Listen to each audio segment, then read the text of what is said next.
ಇವತ್ತಿನ ವಿಡಿಯೋದಾಗ ನಾನು ನಿಮ್ಗೆ ತಿಳಿಸ್ಕೊಡ್ತೀನಿ ರೀ ಸಿರಪ್ ಸಿಟ್ರಾಲ್ಕಾ ಬಗ್ಗೆ. ಸಿರಪ್ ಸಿಟ್ರಾಲ್ಕಾ ಅಂದ್ರೆ ಏನು, ಅದ್ರೊಳಗಡೆ ಮೇನ್ ಕಂಟೆಂಟ್ ಏನೇನು ಇರ್ತೈತಿ, ಯಾವ ಸಮಸ್ಯೆಯನ್ನು ಗುಣಪಡಿಸಲಿಕ್ಕೆ ನಿಮ್ಮ ಡಾಕ್ಟರ್ ನಿಮಗೆ ಈ ಸಿರಪ್ ಅನ್ನು ಬರೆದು ಕೊಡ್ತಾರೆ, ಡಾಕ್ಟರ್ ನಿಮ್ಗೆ ಇದನ್ನು ಯಾವ ಪ್ರಮಾಣದಾಗ ಸೇವನೆ ಮಾಡ್ಲಿಕ್ಕೆ ಹೇಳ್ತಾರೆ, ಎಷ್ಟು ದಿನದ ಮಟ್ಟ ನೀವು ಇದ್ರ ಉಪಯೋಗ ಮಾಡಬಹುದು, ಇದನ್ನು ತಗೊಂಡಾದ್ಮೇಲೆ ನಿಮಗೆ ದುಷ್ಪರಿಣಾಮ ಸೈಡ್ ಎಫೆಕ್ಟ್ಸ್ ಏನೇನಾಗ್ಬೋದು, ಈ ಸಿರಪ್ ನಿಮ್ಮ ಮೈ ಒಳಗೆ ಯಾವ ರೀತಿ ಕೆಲಸ ಮಾಡುತ್ತಾ, ಈ ಸಿರಪ್ ತಗೊಳೋದಕ್ಕಿಂತ ಮುಂಚೆ ನೀವು ಮುಂಜಾಗ್ರತೆಯನ್ನು ಏನೇನು ನಿಭಾಯಿಸಬೇಕಾಗ್ತೈತಿ, ಈ ಸಿರಪ್ದು ಸಬ್ಸ್ಟಿಟ್ಯೂಟ್ಸ್ ಏನೇನು, ಇದ್ರದ್ದು ಮೂಲ್ಯ ಎಷ್ಟು, ಎಲ್ಲಿಂದ ನೀವು ಇದನ್ನ ಖರೀದಿ ಮಾಡಬಹುದು, ಕಂಪ್ಲೀಟ್ ಮಾಹಿತಿ ನಾನು ನಿಮಗೆ ಈ ವಿಡಿಯೋದ ತಿಳಿಸ್ಕೊಡ್ತೀನಿ. ವಿಡಿಯೋ ಸ್ಟಾರ್ಟಿಂಗ್ ಲಿಂದ ಎಂಡ್ ತನಕ ಮಿಸ್ ಮಾಡ್ದೆ ನೋಡಿ. ನಮಸ್ಕಾರ ಸ್ನೇಹಿತರೆ, ನೀವು ನೋಡ್ತಾ ಇದ್ದಾರೆ YouTube channel Venkatesh H Poojar, ಮತ್ತೆ ನಾನು ಡಾಕ್ಟರ್ ವೆಂಕಟೇಶ್ ಎಚ್ ಪೂಜಾರ್. ಬನ್ನಿ ಇವತ್ತಿನ ಚರ್ಚೆಯನ್ನು ಶುರು ಮಾಡೋಣ. ಸಿರಪ್ ಸಿಟ್ರಾಲ್ಕಾ ನೋಡ್ರಿ, ಇದು ಒಂದು ಅಲೋಪತಿಕ್ ಸಿರಪ್. ಮತ್ತೆ ಸಿರಪ್ ಸಿಟ್ರಾಲ್ಕಾ ನೋಡ್ರಿ, ಇದು ಒಂದು ಯೂರಿನ್ ಆಲ್ಕಲೈಸರ್ ಸಿರಪ್ ರೀ. ಯೂರಿನ್ ಆಲ್ಕಲೈಸರ್ ಸಿರಪ್ ಅಂದ್ರ ಮೂತ್ರ ಒಳಗ pH ಏನ್ ಇರ್ತೈತಿ ನೋಡ್ರಿ, ಅದನ್ನ ಇದು ಜಾಸ್ತಿ ಮಾಡಿಬಿಡ್ತೈತಿ ಮತ್ತು ನಿಮ್ಮ ಮೂತ್ರವನ್ನು ಅಸಿಡಿಕ್ ಆಗ್ಲಿಕ್ಕೆ ಬಿಡಂಗಿಲ್ಲ.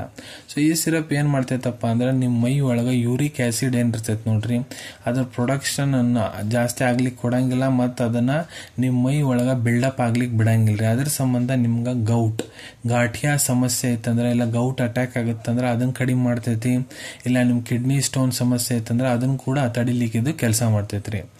ಈಗ ಯೂರಿಕ್ ಆಸಿಡ್ ಅಂದ್ರೆ ಏನು, ಅದ್ರ ಬಗ್ಗೆ ಸ್ವಲ್ಪ ನಾನು ತಿಳಿಸ್ಕೊಡ್ತೀನಿ. ಯೂರಿಕ್ ಆಸಿಡ್ ನೋಡ್ರಿ, ಇದು ಒಂದು ವೇಸ್ಟ್ ಪ್ರಾಡಕ್ಟ್ ರೀ. ಎಲ್ಲಿಂದ ಇದು ಬರ್ತೈತಪ್ಪ ಅಂದ್ರೆ ನೋಡ್ರಿ, ನಿಮ್ ಡೈಜೆಸ್ಟಿವ್ ಸಿಸ್ಟಮ್ ಏನಿದೆ ಅದು ಯಾವಾಗ ಬ್ರೇಕ್ ಡೌನ್ ಮಾಡುತ್ತ್ರಿ ಪ್ಯೂರಿನ್, ಸೊ ಅಲ್ಲಿಂದ ಇದು ತಯಾರಾಗ್ತೈತಿ ಯೂರಿಕ್ ಆಸಿಡ್. ಈಗ ಪ್ಯೂರಿನ್ ಏನಪ್ಪಾ ಅಂದ್ರ, ಪ್ಯೂರಿನ್ ನೋಡ್ರಿ ಇದು ಒಂದು ಕೆಮಿಕಲ್ ರೀ. ಸಾಮಾನ್ಯತೆ ಎಲ್ಲಿ ಇದು ಸಿಗ್ತೈತಪ್ಪ ಅಂದ್ರೆ ನಾವು ತಿನ್ನೋ ಆಹಾರ ಫುಡ್ ಏನಿರ್ತೈತಿ ನೋಡ್ರಿ ಅದ್ರೊಳಗ ಇದು ಪ್ಯೂರಿನ್ ಇರ್ತೈತ್ರಿ. ಸೊ ನಮ್ಮ ಮೈ ಯಾವಾಗ ನಮ್ಮ ಮೈ ಒಳಗಿಂತ ಎಕ್ಸೆಸಿವ್ ಅಮೌಂಟ್ ಯೂರಿಕ್ ಆಸಿಡ್ ಏನಿರ್ತೈತಿ ಅದನ್ನ ತೆಗೆದು ಹೊರಗೆ ಬಿಸಾಕಲ್ಲ, ಸೊ ಅದ್ರಲಿಂತ್ರ ಯೂರಿಕ್ ಆಸಿಡ್ ನಮ್ಮ ಮೈಯಾಗ ಜಾಸ್ತಿ ಆಗ್ತಾ ಹೋಗ್ತೈತಿ. ಅದ್ರಲಿಂತ್ರ ಏನಾಗುತ್ತಪ್ಪ ಅಂದ್ರೆ ನಮ್ಮ ಮೈಯಾಗ ಕ್ರಿಸ್ಟಲ್ ಸ್ಟೋನ್ ಕಲ್ಲುಗಳು ಫಾರ್ಮೇಶನ್ ಸ್ಟಾರ್ಟ್ ಆಗಿಬಿಡ್ತೈತಿ, ನಮ್ಮ ಮೈ ಒಳಗೆ ಬಾವು ಬರ್ಲಿಕ್ಕೆ ಸ್ಟಾರ್ಟ್ ಆಗುತ್ತಾ, ಮತ್ತೆ ವಿಪರೀತ ನೋವು ಆಗ್ಲಿಕ್ಕೆ ಸ್ಟಾರ್ಟ್ ಆಗಿಬಿಡ್ತೈತ್ರಿ. ಸೊ ಈಗ ಮಾತಾಡೋಣ ಈ ಸಿರಪ್ದು ಮೇನ್ ಕಂಟೆಂಟ್ ಏನಪ್ಪಾ ಅಂದ್ರ. ಸೊ ನೋಡ್ರಿ, ಸಿರಪ್ ಸಿಟ್ರಾಲ್ಕಾ ಏನಿದೆ ಇದ್ರೊಳಗೆ main content disodium hydrogen citrate ರೀ. ಸೊ ಡೈಸೋಡಿಯಂ ಹೈಡ್ರೋಜನ್ ಸಿಟ್ರೇಟ್ ನೋಡ್ರಿ, ಪ್ರತಿ 5 ml ಸಿರಪ್ದಾಗ 1.53 grams disodium hydrogen citrate ಇರ್ತೈತಿ. ಮತ್ತು ಇದು ಯಾವ ಕ್ಲಾಸ್ ಆಫ್ ಮೆಡಿಸಿನ್ಸಿಗೆ ಬಿಲಾಂಗ್ ಆಗುತ್ತೆ ಅಂದ್ರೆ ಯೂರಿನರಿ ಆಲ್ಕಲೈಸರ್ ಅಂತಾರ್ರಿ. ಈ ಸಿರಪ್ ಅನ್ನು ಮಾರ್ಕೆಟಿಂಗ್ ಕಂಪನಿ ಯಾವ್ದಪ್ಪ ಅಂದ್ರೆ ಫೈಸರ್ ಲಿಮಿಟೆಡ್. ಈ ಸಿರಪ್ ಅನ್ನು 25 ಡಿಗ್ರಿ ಸೆಲ್ಸಿಯಸ್ಗಿನ್ನ ತಳಗ ಸ್ಟೋರ್ ಮಾಡ್ಬೇಕಾಗ್ತೈತೆ. ಅಂದ್ರೆ ನಿಮ್ಮ ಮನೆಯಾಗ ನಾರ್ಮಲ್ ತಾಪಮಾನ ಒಳಗೆ ಈ ಸಿರಪ್ ಅನ್ನು ನೀವು ಇಟ್ಕೋಬಹುದು. ಈಗ ಹೇಳ್ಕೊಡ್ತೀನಿ ಈ ಸಿರಪ್ದು ಇಂಡಿಕೇಶನ್ಸ್ ಬಗ್ಗೆ. ಅಂದ್ರ ಯಾವ ಸಮಸ್ಯೆಯನ್ನು ಗುಣಪಡಿಸ್ಲಿಕ್ಕೆ ನಿಮ್ ಡಾಕ್ಟರ್ ನಿಮ್ಗೆ ಇದನ್ನ ಬರೆದು ಕೊಟ್ಟಿರ್ತಾರ. ಸೊ ಒಂದೇದ್ ನೋಡ್ರಿ, ನಿಮ್ಗೆ ಏನ್ರ ಕಿಡ್ನಿ ಸ್ಟೋನ್ ಸಮಸ್ಯೆ ಐತಂದ್ರ, ನಿಮ್ ಕಿಡ್ನಿ ಒಳಗ ಕಲ್ಗಳು ಆಗ್ಯಾವಂದ್ರ ಅದನ್ನ ಕರಗಿಸ್ಲಿಕ್ಕೆ ಇದನ್ನ ಬರೆದು ಕೊಟ್ಟಿರ್ತಾರ್ರಿ. ಎರಡನೇದು ನಿಮ್ಗ ಗಾಠಿಯಾ ಸಮಸ್ಯೆ ಐತಂದ್ರ, ಗಾಠಿಯಾ ಅಂದ್ರೆ ನೋಡ್ರಿ ನಿಮ್ಮ ಮೈ ಒಳಗ ಯೂರಿಕ್ ಆಸಿಡ್ ಯಾವಾಗ ಜಾಸ್ತಿ ಆಗುತ್ತಾ, ನಿಮ್ಮ ಕೈ ಕಾಲ್ಗಳು ಏನಿರ್ತಾವ ನೋಡ್ರಿ ಅವು ವರ್ಟ್ ಆಗ್ತಾವು, ಅಲ್ಲಿ ಬಹಳ ವಿಪರೀತ ನೋವು ಚಾಲು ಆಗುತ್ತಾ, ಸ್ಟಿಫ್ನೆಸ್ ಬರ್ತೈತ್ರಿ. ಇಲ್ಲ ನಿಮ್ಮ ಮೂತ್ರ ನಳ್ಯಾಗ ಯಾವುದೇ ರೀತಿ ಇನ್ಫೆಕ್ಷನ್ ಐತಂದ್ರ, ಯೂರಿನರಿ ಟ್ರ್ಯಾಕ್ಟ್ ಇನ್ಫೆಕ್ಷನ್ ಐತಂದ್ರ ಅದನ್ನ ಕಡಿಮೆ ಮಾಡ್ಲಿಕ್ಕೆ ಕೆಲಸ ಮಾಡ್ತೈತಿ. ಇಲ್ಲ ನಿಮ್ಗೆ ಯೂರಿನರಿ ಆಸಿಡೋಸಿಸ್ ಸಮಸ್ಯೆ ಐತಂದ್ರ, ಇಲ್ಲ ನೀವು ಮೂತ್ರ ಮಾಡೋ ಹೊತ್ನಾಗ ನಿಮ್ಗೆ ಬಹಳ ವಿಪರೀತ ನೋವು ಆಗಕ್ಕೆ ಹೊಂತೈತಂದ್ರ, ಇವೆಲ್ಲ ಲಕ್ಷಣವನ್ನು ಕಡಿಮೆ ಮಾಡ್ಲಿಕ್ಕೆ ಇದು ಕೆಲಸ ಮಾಡ್ತೈತಿ. ಇದೇ ರೀತಿ ಬಹಳಷ್ಟು ಕಂಡೀಷನ್ಸ್ ಅದಾವ್ರಿ. ಎಲ್ಲ ಡಾಕ್ಟರ್ ತಮ್ಮ ಕ್ಲಿನಿಕಲ್ ಎಕ್ಸ್ಪೀರಿಯನ್ಸ್ ಪ್ರಕಾರ ನಿಮ್ಗೆ ಇದನ್ನ ಬರೆದು ಕೊಡ್ಬೋದು. ಆ ಕಂಡೀಷನ್ಸ್ನಾಗ ಕೂಡ ನೀವು ಇದ್ರ ಉಪಯೋಗ ಮಾಡ್ಬೋದ್ರಿ. ಈಗ ನಾನು ನಿಮ್ಗೆ ಈ ಸಿರಪ್ದು ಡೋಸೇಜ್ ಬಗ್ಗೆ ಹೇಳ್ಕೊಡ್ತೇನೆ ರೀ, ಯಾವ ಪ್ರಮಾಣದಾಗ ಇದನ್ನ ನೀವು ಡಾಕ್ಟರ್ ನಿಮ್ಗೆ ತೋಳಿಕ್ ಹೇಳ್ತಾರಪ್ಪ ಅಂತ. ಇಲ್ಲಿ ನೋಡ್ರಿ, ನಾನು ನಿಮ್ಗೆ ಅಡಲ್ಟ್ ಡೋಸೇಜ್ ಬಗ್ಗೆ ಹೇಳ್ಕೊಡ್ತೇನೆ. ಯಾರ ವಯಸ್ಸು 12 ವರ್ಷಕ್ಕಿಂತ ಮೇಲಿದೆ, ಹುಡುಗ ಆಗಿರ್ಬೋದು, ಹುಡುಗಿ ಆಗಿರ್ಬೋದು, ಪುರುಷರಾಗಿರ್ಬೋದು, ಮಹಿಳೆಯರಾಗಿರ್ಬೋದು. ಈ ಸಿರಪ್ ನೋಡ್ರಿ 10 ml ಸಿಟ್ರಾಲ್ಕಾ ಸಿರಪ್ ನೀವು ಅರ್ಧ ಗ್ಲಾಸರ ಆಗಿರ್ಬೋದು, ಇಲ್ಲ 1 ಗ್ಲಾಸರ ಆಗಿರ್ಬೋದು, ಉಗುರು ಬೆಚ್ಚ ನೀರ್ ಜೊತೆಗೆ ಚಂದಾಗ ಮಿಕ್ಸ್ ಮಾಡಿಕೊಂಡು ಇದನ್ನ ನೀವು ಕುಡಿಬೇಕಾಗ್ತೈತ್ರಿ. ಇದನ್ನ ಯಾವಾಗ್ಲೂ ಊಟ ಆದ ನಂತರನೇ ಸೇವನೆ ಮಾಡಬೇಕು. ಮತ್ತು ಇದನ್ನ ನೀವು ದಿನಕ್ಕೆ 3 ಹೊತ್ತು ಉಪಯೋಗ ಮಾಡಬಹುದು. ಬೆಳಿಗ್ಗೆ 1 ಹೊತ್ತು, ಮಧ್ಯಾಹ್ನ 1 ಹೊತ್ತು, ರಾತ್ರಿ 1 ಹೊತ್ತು. ಇದೇ ರೀತಿ ಮಿಕ್ಸ್ ಮಾಡಿಕೊಂಡು 10 ml ಸಿರಪ್ ಅರ್ಧಲಿಂತ್ರ 1 ಗ್ಲಾಸ್ ಉಗುರು ಬೆಚ್ಚ ನೀರನ್ನ ಮಿಕ್ಸ್ ಮಾಡ್ಕೊಂಡು ಕುಡಿಬಹುದ್ರಿ.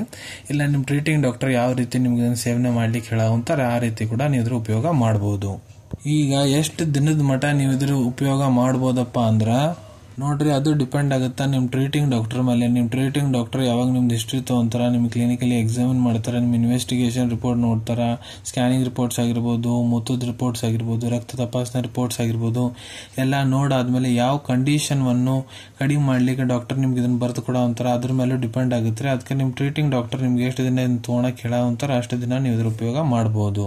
ನೋಡ್ರಿ, ಸಾಮಾನ್ಯತಃ ಡಾಕ್ಟರ್ ನಿಮ್ಗೆ ಇದನ್ನ 5 ದಿನ ಉಪಯೋಗ ಮಾಡ್ಲಿಕ್ಕೆ ಹೇಳ್ಬೋದು, 7 ದಿನ ಉಪಯೋಗ ಮಾಡ್ಲಿಕ್ಕೆ ಹೇಳ್ಬೋದು, 15 ದಿನ ಉಪಯೋಗ ಮಾಡ್ಲಿಕ್ಕೆ ಹೇಳ್ಬೋದು, ಇಲ್ಲ 15 ದಿನಕ್ಕಿಂತ ಜಾಸ್ತಿ ಕೂಡ ಉಪಯೋಗ ಮಾಡ್ಲಿಕ್ಕೆ ಹೇಳ್ಬೋದು. ಅದಕ್ಕೆ ನಿಮ್ಮ ಟ್ರೀಟಿಂಗ್ ಡಾಕ್ಟರ್ ಪ್ರಕಾರ ನೀವು ಇದ್ರ ಉಪಯೋಗ ಮಾಡಿ. ಈಗ ಮಾತಾಡೋಣ, ಈ ಸಿರಪ್ ನೀವೇನಾರ ಉಪಯೋಗ ಮಾಡಂತೀರಂದ್ರೆ ನಿಮ್ಗೆ ಏನೇನು ಸೈಡ್ ಎಫೆಕ್ಟ್, ದುಷ್ಪರಿಣಾಮ ಆಗ್ಬೋದು. ಸೊ ನೋಡ್ರಿ, ಸೈಡ್ ಎಫೆಕ್ಟ್ ಪ್ರತಿಯೊಬ್ರು ಇದನ್ನ ಯಾರ್ಯಾರು ತಗೊಂತಾರೆ ಎಲ್ಲರಿಗೂ ಆಗಂಗಿಲ್ಲ, ಕೆಲವೊಂದಿಷ್ಟು ಜನಕ್ಕೆ ಮಾತ್ರ ಆಗೋದು. ಆತಂದ್ರೆ ಏನೇನು ಆಗ್ಬೋದು? ಸೊ ನೋಡ್ರಿ, ನಿಮ್ಗೆ ಹೊಟ್ಟೆಗೆ ನೋವು ಬರೋದು, ನಿಮ್ಗೆ ಬಹಳ ಜಾಸ್ತಿ ಆಯಾಸ ಆಗೋದು, ನಿಮ್ಗೆ ಬೇದಿ ಚಾಲು ಆಗ್ಬೋದು, ವಾಂತಿ ಬಂದಂಗೆ ಆಗ್ಬೋದು, ಇಲ್ಲ ನೀವು ವಾಂತಿ ಮಾಡ್ಕೊಳಿಕ್ ಸ್ಟಾರ್ಟ್ ಮಾಡಿಬಿಡ್ತೀರಿ. ಮತ್ತೆ ನಿಮ್ಗೆ ಮೂತ್ರ ಏನೈತೆ ನೋಡ್ರಿ, ಯೂರಿನ್, ಅವು ಬಹಳ ಜಾಸ್ತಿ ಪ್ರಮಾಣದಾಗ ಹೋಗ್ಬೋದು ರೀ. ಇವೆಲ್ಲ ನಿಮ್ಗೆ ಸೈಡ್ ಎಫೆಕ್ಟ್ ಆಗ್ಬೋದು. ಈಗ ಹೇಳ್ಕೊಡ್ತೀನಿ ಈ ಸಿರಪ್ ನಿಮ್ಮ ಮೈ ಒಳಗೆ ಯಾವ ರೀತಿ ಕೆಲಸ ಮಾಡ್ತೈತಪ್ಪ ಅಂತ. ಸೊ ನೋಡ್ರಿ, ನಾನು ನಿಮ್ಗೆ ಮೊದಲೇ ಹೇಳ್ದಂಗ ಇದು ಒಂದು ಯೂರಿನ್ ಆಲ್ಕಲೈಸರ್ ಸಿರಪ್ ರೀ. ಸೊ ಇದು ಏನ್ ಮಾಡ್ತೈತಪ್ಪ ಅಂದ್ರೆ ನಿಮ್ಮ ಮೂತ್ರ ಒಳಗ pH ಏನಿರ್ತೈತಿ ನೋಡ್ರಿ, pH ವ್ಯಾಲ್ಯೂ ಅದನ್ನ ಜಾಸ್ತಿ ಮಾಡಿಬಿಡ್ತೈತಿ. ಅದ್ರ ಸಂಬಂಧ ಅದು ನಿಮ್ಮ ಮೂತ್ರ ಒಳಗ ಅಸಿಡಿಕ್ ಏನಿರ್ತೈತಿ ನೋಡ್ರಿ, ಅದನ್ನ ಲೆಸ್ ಅಸಿಡಿಕ್ ಮಾಡುತ್ತಾ ನಿಮ್ಮ ಮೂತ್ರನ್ನು. ಸೊ ಅದ್ರ ಸಂಬಂಧ ಏನಾಗುತ್ತಪ್ಪ ಅಂದ್ರ ನಿಮ್ಮ ಕಿಡ್ನಿ ಒಳಗ ಯೂರಿಕ್ ಆಸಿಡ್ ಏನಿರ್ತೈತಿ ನೋಡ್ರಿ, ಅದು ಜಾಸ್ತಿ ಪ್ರಮಾಣದಾಗ ನಿಮ್ಮ ಕಿಡ್ನಿ ಒಳಗೂ ಇರಂಗಿಲ್ಲ, ಅದನ್ನ ಕಿಡ್ನಿ ಹೊರಗೆ ಹಾಕಿಬಿಡ್ತೈತಿ.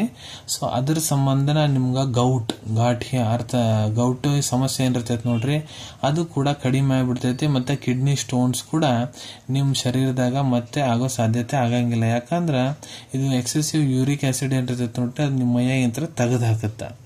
ಈಗ ಮಾತಾಡೋಣ ಇದ್ರ ಪ್ರಿಕಾಷನ್ಸ್ ಬಗ್ಗೆ. ಸೊ ನೋಡ್ರಿ, ಗರ್ಭವತಿ ಮಹಿಳೆಯರು ಮತ್ತೆ ಯಾವ ತಾಯಂದ್ರು ತಮ್ಮ ಮಕ್ಕಳಿಗೆ ಸ್ತನಪಾನ ಮಾಡ್ಸೋಂತಾರ, ಅವರು ಡಾಕ್ಟರ್ ಸಲಹೆ ಇರಲಾರ್ದ ಈ ಸಿರಪ್ ಅನ್ನು ಬಳಸ್ಲಿಕ್ಕೆ ಹೋಗ್ಬಾರ್ದು. ಈಗ ಮಾತಾಡೋಣ ಈ ಸಿರಪ್ ಅದು ಸಬ್ಸ್ಟಿಟ್ಯೂಟ್ ಬಗ್ಗೆ. ಸಬ್ಸ್ಟಿಟ್ಯೂಟ್ ಅಂದ್ರೆ ಏನ್ ನೋಡ್ರಿ, ಸಿರಪ್ ಸಿಟ್ರಾಲ್ಕ ಏನಿದೆ ಇದು ಒಂದು ಬ್ರ್ಯಾಂಡ್ ಹೆಸರು. ಇದ್ರೊಳಗ ಕಂಟೆಂಟ್ ಡೈಸೋಡಿಯಂ ಹೈಡ್ರೋಜನ್ ಸಿಟ್ರೇಟ್ ಇರ್ತೈತಿ. So disodium hydrogen citrate content ಇದ್ದಿದ್ದು ಬಹಳಷ್ಟು ಕಂಪನಿ ತಮ್ಮ ಸಿರಪ್ ಅನ್ನು ತಯಾರು ಮಾಡ್ತೈತಿ. ಕೆಲವೊಂದಿಷ್ಟು ಬೇರೆ ಬ್ರ್ಯಾಂಡ್ಸ್ ಬಗ್ಗೆ ನಾನು ನಿಮ್ಗೆ ಹೇಳ್ಕೊಡ್ತೀನಿ. ಅವು ಯಾವಪ್ಪ ಅಂದ್ರೆ ಸಿರಪ್ ಸಿಟಾಲ್, ಸಿರಪ್ ಆರಿಸಿಟ್ರಲ್, ಸಿರಪ್ ಆಲ್ಕಾಸಿಟ್ರಲ್, ಸಿರಪ್ ಆಲ್ಕಾಡ್ರಿಕ್ಸ್, ಸಿರಪ್ ಆಲ್ಕಾಜಿಪ್. ಸೊ ಇವೆಲ್ಲ ಸಿರಪ್ ಒಳಗೆ ಕೂಡ ಡೈಸೋಡಿಯಂ ಹೈಡ್ರೋಜನ್ ಸಿಟ್ರೇಟ್ ಇರ್ತೈತಿ. ಇದ್ರದ್ದು ವರ್ಕಿಂಗ್ ಆಕ್ಷನ್ ಎಲ್ಲ ಸೇಮ್ ಇರ್ತೈತ್ರಿ. ಈಗ ಈ ಸಿರಪ್ ಮೂಲ್ಯದ ಬಗ್ಗೆ ಮಾತಾಡ್ಬೇಕಂದ್ರೆ ಇದು ನೋಡ್ರಿ, ನಿಮ್ಗೆ 200 ml ಬಾಟಲ್ 162 ರೂಪಾಯಿಗೆ ಸಿಗ್ತೈತ್ರಿ, 162 ರೂಪೀಸಿಗೆ ಸಿಗ್ತೈತಿ. ಮತ್ತು 100 ml ಬಾಟಲ್ 115 ರೂಪಾಯಿ, 115 ರೂಪೀಸಿಗೆ ಸಿಗ್ತೈತ್ರಿ ಸಿರಪ್ ಸಿಟ್ರಾಲ್ಕದ. ಈಗ ಇದ್ರ ಅವೈಲೇಬಿಲಿಟಿ ಬಗ್ಗೆ ಮಾತಾಡ್ಬೇಕಂದ್ರೆ ನೋಡ್ರಿ, ನಿಮ್ ಕಡೆ ಡಾಕ್ಟರ್ ಬರೆದು ಕೊಟ್ಟಂತ ಪ್ರಿಸ್ಕ್ರಿಪ್ಷನ್ ಚೀಟಿ ಇತ್ತಂದ್ರ ಇದನ್ನ ನೀವು ನಿಮ್ಮ ಹತ್ರ ಇರೋ ಮೆಡಿಕಲ್ ಸ್ಟೋರ್ ಇಲ್ಲ ಯಾವ್ದಾದ್ರು ಜನರಲ್ ಫಾರ್ಮಸಿದಾಗ ಬಹಳ ಸುಲಭ ರೀತಿ ಅಂತ ಪಡ್ಕೋಬಹುದ್ರಿ. ಅನ್ಕೊಂತೀನಿ ವಿಡಿಯೋದಾಗ ನಾ ಏನ್ ಮೆಡಿಸಿನ್ ಬಗ್ಗೆ ನಿಮ್ಗೆ ಎಲ್ಲರಿಗೂ ಮಾಹಿತಿ ನೀಡಿದೀನಿ, ಎಲ್ಲ ನಿಮ್ಗೆ ಬಹಳ ಒಳ್ಳೆ ರೀತಿಯಿಂದ ಅರ್ಥ ಆಗಿರಬೇಕು. ನೀವು ಮುಂದೆ ಕೂಡ ಇದೇ ರೀತಿ ಮೆಡಿಸಿನ್ ರಿವ್ಯೂಸ್ ನೋಡ್ಬೇಕಂದ್ರೆ ಚಾನಲ್ ಅನ್ನು ತಪ್ಪದೇ ಸಬ್ಸ್ಕ್ರೈಬ್ ಮಾಡ್ಕೊಳ್ಳಿ. ಅಲ್ಲಿ ಬಾಜುವಲ್ಲಿ ಕೆಂಪನ್ ಬಟನ್ ಕಾಣುತ್ತೈತೆ ನೋಡ್ರಿ, ಅದನ್ನ ಒತ್ತಿಗೆ ಬಿಡ್ರಿ. ಅದನ್ನ ಒತ್ತಿದ್ರೆ ನಮ್ಮ ಮುಂದೆ ಹಾಕೋ ಎಲ್ಲ ವಿಡಿಯೋಸ್ ನಿಮ್ಗೆ ಬೇಗ ತಲುಪ್ತಾವು. ಈ ವಿಡಿಯೋ ನಿಮ್ಗೆ ಇಷ್ಟ ಆಗೈತೆ ಅಂದ್ರೆ ಲೈಕ್ ಬಟನ್ ನ ಪ್ರೆಸ್ ಮಾಡಿ, ಮತ್ತೆ ಈ ವಿಡಿಯೋ ಆದಷ್ಟು ನಿಮ್ಮ ಸ್ನೇಹಿತರ ಜೊತೆಗೆ ಶೇರ್ ಮಾಡಿ. ಎಲ್ಲ ಯಾರಿಗೆ ಈ ವಿಡಿಯೋ ಅವಶ್ಯಕತೆ ಐತೆ ನೋಡ್ರಿ ಅವ್ರ ಜೊತೆ ಕೂಡ ನೀವು ಇದನ್ನ ಶೇರ್ ಮಾಡಬಹುದು. ವಿಡಿಯೋ ನೋಡಾದ್ಮೇಲೆ ಕೂಡ ನಿಮ್ಮ ಮನಸ್ಸಿನಾಗ ಏನಾರ ಡೌಟ್ ಇದ್ರೆ ಕಮೆಂಟ್ ಸೆಕ್ಷನ್ ಅಲ್ಲಿ ಕಮೆಂಟ್ ಮಾಡಿ, ನಾ ಅದಕ್ಕೆ ಉತ್ತರ ಕೊಡ್ಲಿಕ್ಕೆ ಪ್ರಯತ್ನ ಮಾಡ್ತೀನಿ. ನಾ ಪ್ರತಿ ವಿಡಿಯೋದಲ್ಲಿ ಹೇಳ್ದಂಗ ಯಾವ್ದು ಮೆಡಿಸಿನ್ಸ್ ಡಾಕ್ಟರ್ ಕನ್ಸಲ್ಟೇಷನ್ ಇರ್ಲಾರ್ದ ತಗೊಳಕ್ ಹೋಗ್ಬಿಡ್ರಿ. ಮೆಡಿಸಿನ್ಸ್ ಯಾವಾಗಲೂ ಡಾಕ್ಟರ್ ಸೂಪರ್ವಿಷನ್ನಾಗ ತಗೋಬೇಕು. ಈ ವಿಡಿಯೋ ಇನ್ಫಾರ್ಮೇಶನ್ಗೋಸ್ಕರ ಮಾಡಿದ್ದೀನಿ. ಸಿಗೋಣ ತಮ್ಮೆಲ್ಲರಿಗೂ ಮತ್ತೊಂದು ವಿಡಿಯೋದಾಗ ಒಂದು ಹೊಸ ವಿಷಯ ಜೊತೆಗೆ. Till then take care. ಧನ್ಯವಾದಗಳು.